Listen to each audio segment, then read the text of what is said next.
Welcome to Luca is a Billionaire, where the only thing I invest in is your answers.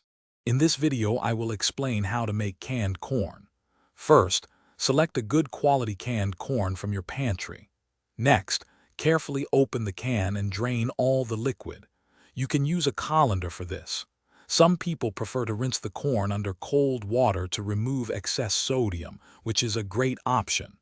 This simple step ensures your corn is ready for cooking.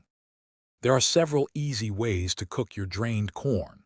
You can heat it on the stovetop in a saucepan over medium heat for about 5 to 7 minutes, stirring occasionally until it's hot. Alternatively, for a quicker method, place the corn in a microwave-safe dish, cover it, and microwave for 2 minutes. A small pat of butter, about 1 tablespoon, enhances the flavor beautifully. To elevate your canned corn, consider some simple additions. Season it with a dash of salt, freshly ground black pepper, and a tiny pinch of sugar to bring out its natural sweetness. Fresh herbs such as chopped parsley or cilantro add a vibrant touch.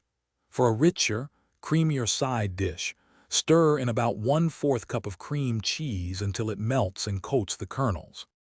Canned corn is incredibly versatile and makes a fantastic side dish for almost any meal. You can also easily incorporate it into other recipes, like a fresh summer salad or a zesty salsa. It adds a lovely pop of color and sweetness.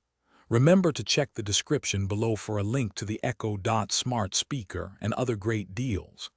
Enjoy your delicious, perfectly prepared corn. Thanks for watching and please subscribe. It's the best investment you'll ever make.